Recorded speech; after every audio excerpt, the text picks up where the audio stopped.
Hello, my name is Daniel Borisov, and today I will talk about military expenditure during wars. And this presentation, actually the final one for this course, is done for my business intelligence classes professor, Rick Lambroff. So let's go ahead and talk about the dataset that I chose. So the topic of this presentation for me is war. So I thought to myself that I would combine the most famous and interesting topics together, and the first one is money, and the second one is war. So this is how I got my dataset, which is military expenditure during wars. This dataset had many different records, as well as many different countries and different amounts. But I saw this pattern. Basically, when there is a conflict between two different countries or more than two different countries, there's always a race in funds for military. So this is why I chose the two biggest wars of all time. The first one is World War II, and the second one is World War I. So, and before the charts, I just want to tell you the terms that I will use in this presentation.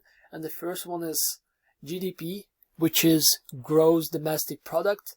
And the definition for this is the total market value of all the finished goods and services produced within a country's borders in a specific time period.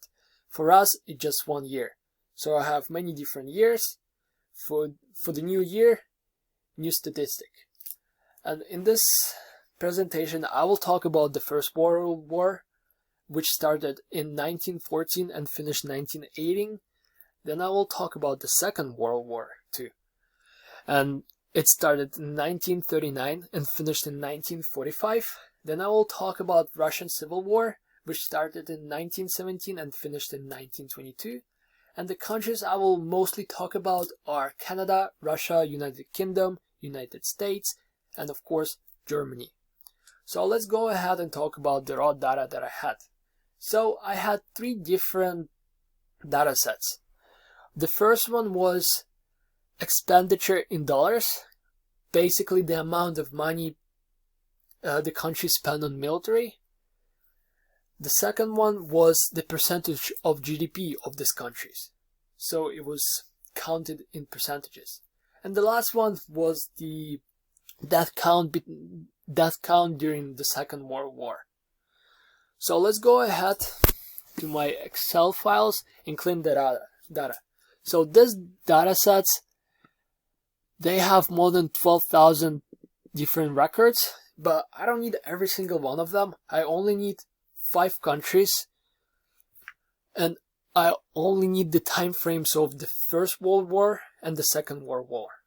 So I will choose this here.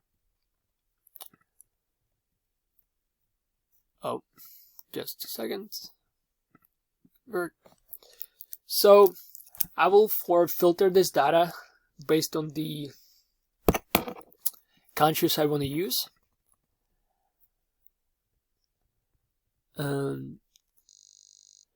So let's filter the data. So for the first one, I will choose only countries such as Canada. Then we have Germany. Then we have Russia right here. Then we have US and the UK.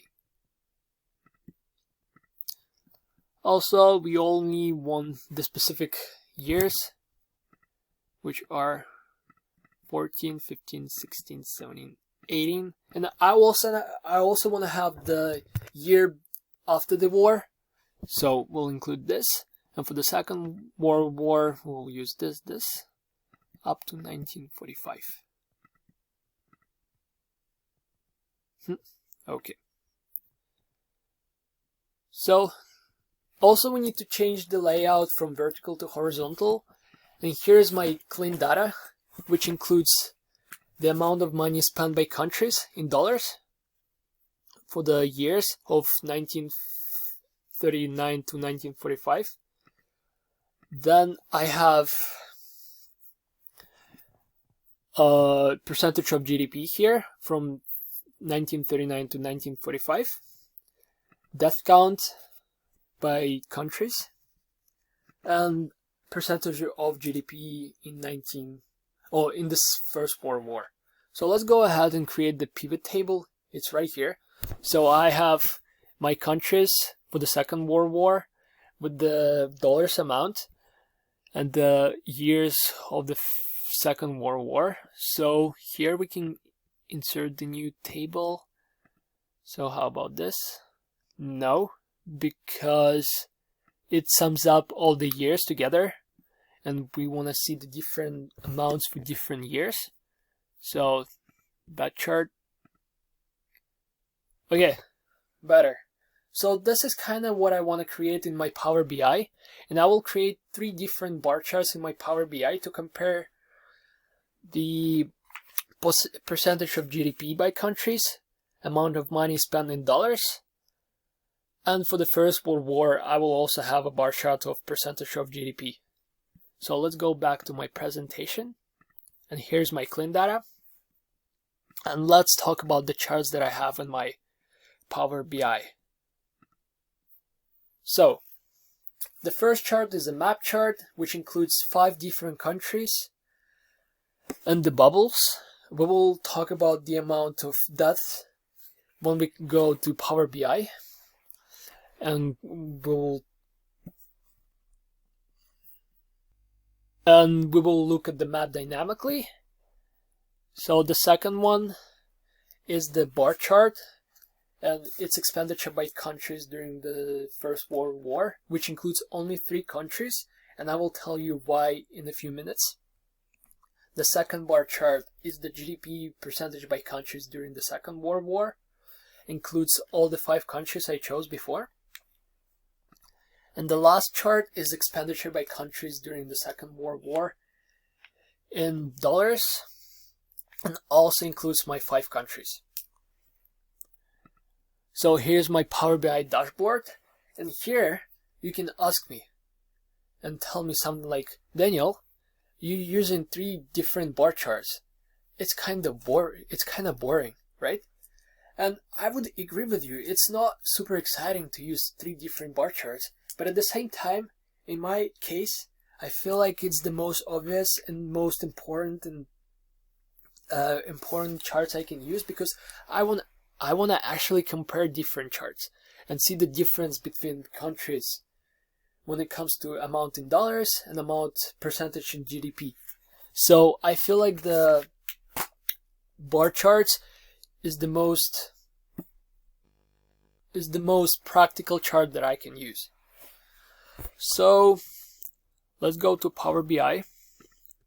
Now we'll show you my first one, which is the death count in Second World War. Creation of this chart wasn't so hard. I just used my countries in longitude and latitude, and I got this chart here. For the second chart, I only chose 3 countries because United Kingdom and United States and Canada didn't really participate in this war. This is why the amount of money spent during this war is less than 0%. So this is why I only chose Germany, United Kingdom, and Russia. For the next one, I have all the 5 countries, and you can see the charts are different for different countries, and it's actually pretty interesting. I will talk about this right now here. So here's my dashboard. So let's go ahead and talk about my map. I will increase it right now because I'm using the free version of Power BI. It doesn't let me use the big icons. So as you can see, Canada, US, and UK have pretty similar bubbles, and you can see that Russia and we have Germany have a little bigger bubbles. It's all because the death count of these 2 countries is a lot bigger than these 3 countries. So if I click on Asia, I meant Russia, we can see that that count for the Second World War was 24 million people, which includes soldiers as well as civilian people. Then on the second place, we have Germany. And actually this one makes sense because Germany had to fight